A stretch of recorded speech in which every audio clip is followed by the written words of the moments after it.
New York 4 years ago. Bay Gulls. That's how you pronounce them, spelled BAGLS, Avinash said at the breakfast counter on 85 Broad Street, worldwide headquarters of Goldman Sachs. Avinash, a batchmate of mine from IIMA, had also made it to Goldman Sachs. He had worked abroad before his MBA. He knew a lot more than me about the way things worked in America. He picked up the donut-shaped bread, slit it horizontally with a black plastic knife and smeared it with cheese. Bagel and cream cheese, classic combo, he said. Thanks, Avinash, I said, fumbling with my plate, my handbag, my umbrella, and my senses. I had worn a Western-style office suit for the first time in my life. Even for my Goldman Sachs interview at IIMA campus, I had worn a sari. Is the skirt too tight? Is my ass looking too big? Is my hair in place? Mini-me was in overdrive, the perfect day for her to knock me out. 200 other fresh recruits had arrived from all over the world. For our 10-week associate training, we had to report at 7:30 in the morning. Classes began after a quick breakfast and ended at 6:30 in the evening. Partners and senior employees from various departments, such as corporate finance, equities, and distressed debt, took sessions on what actually happened in their group. The partners, no more than 200 in the entire firm of 20,000 people, held the senior-most positions in the firm. They held equity in the bank and made the most money. Their annual compensation could reach tens of millions of dollars every year. Open the Goldman Sachs Business Principles, said Gary Colbert, a senior partner who looked like a rich grandfather in his gold spectacles. Goldman took great pride in its 14 business principles. Long-term greed, Gary said. Read that line in the principles. That's what we aim for here. Greed and investment banking went together. Goldman was honest enough to admit it. They just didn't mind delaying their greed, for it made the payoff even better.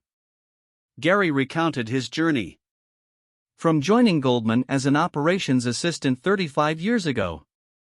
Everyone works hard at Goldman, no exception. If you want an easy life, look elsewhere, Gary said. Well, it was too late for me to look elsewhere. I was already in New York. Trainees circulated horror stories about new associates spending nights in the office and sleeping on office couches. 2 weeks into our training, Avinash came up to me. I have a group of Indian friends in New York. We are meeting up for drinks tonight. You want to come? I have to finish the merger model spreadsheet, I said. You are still a muggu, Avinash said, referring to me as someone who mugs up or studies all the time. My IIMA reputation would not leave me so easily. I had lied to Avinash. I had a haircut appointment. After moving to New York, I had decided to leave my nerdy, unfashionable days far behind. An associate trainee in my class had gorgeous shoulder-length hair with waves, exactly how I wanted mine.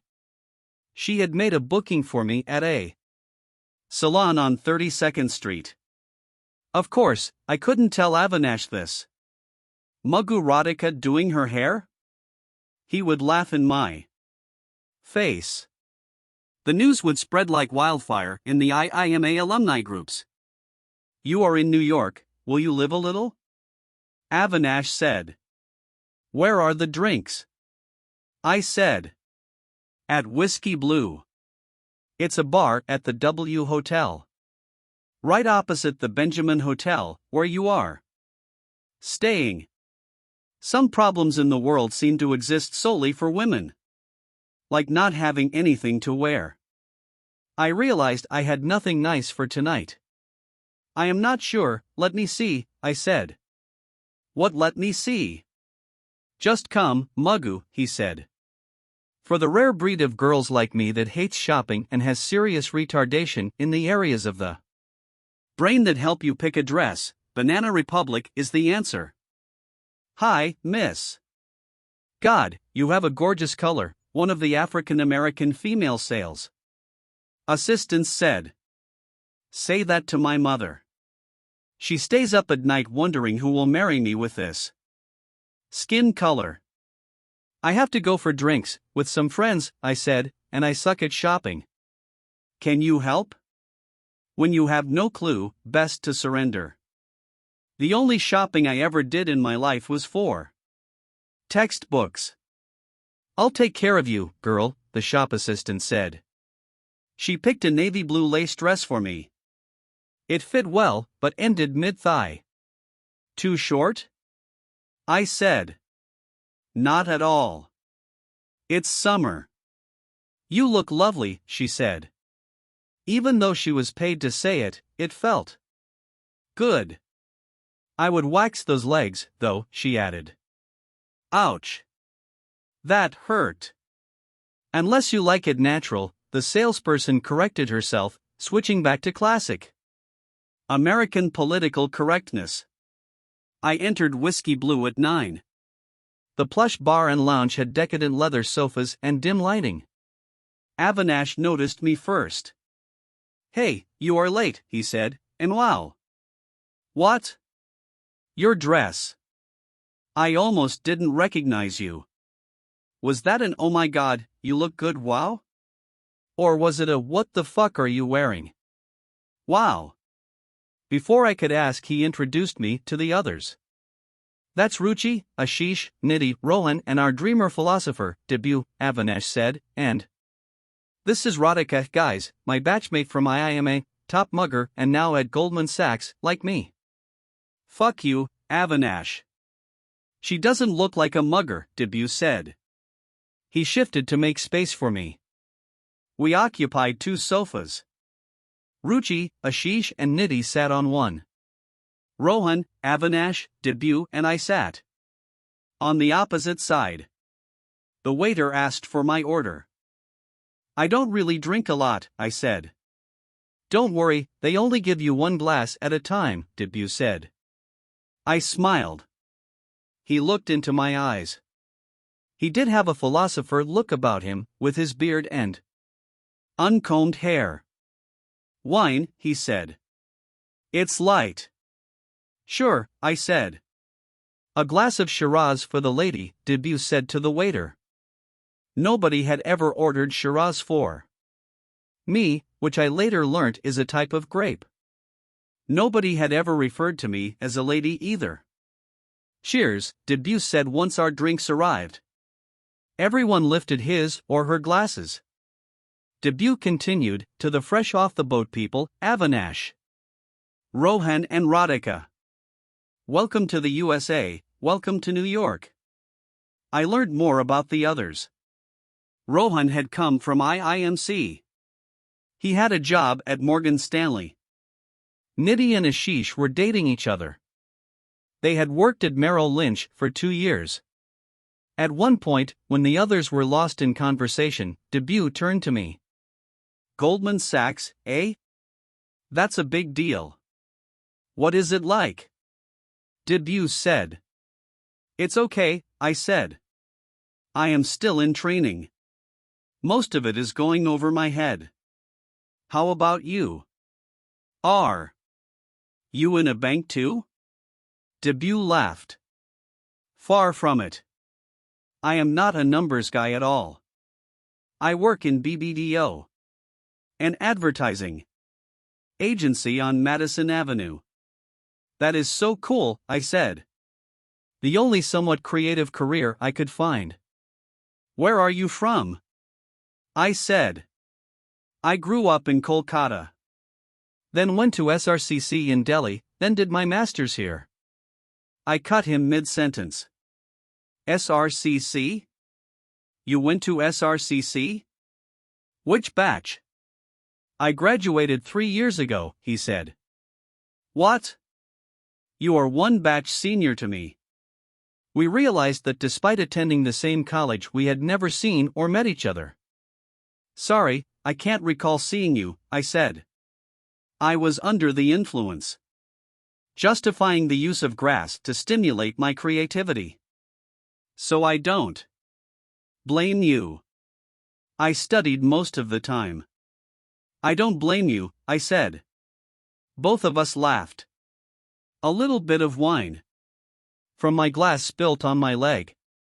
He offered me a tissue. Even in the darkness, I noticed him look at my legs. Oh, so this is how guys check out girls. Thank God it is dark. I need to book a waxing appointment soon. Where are you staying? Debut said.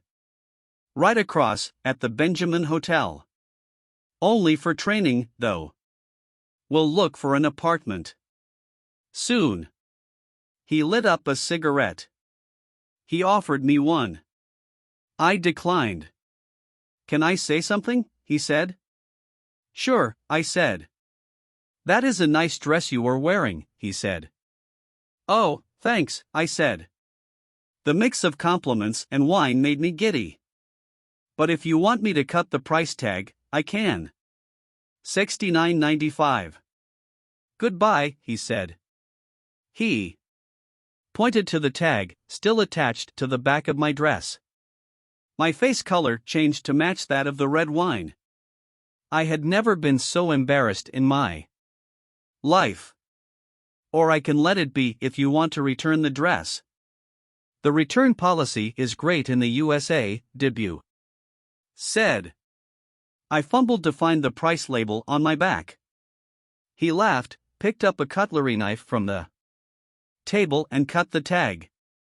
What's up, guys? Avinash asked as he noticed Debut bent over my back. Nothing. I liked the dress. Just wanted to check the brand, Debut said. You advertising types, always curious, Avinash said.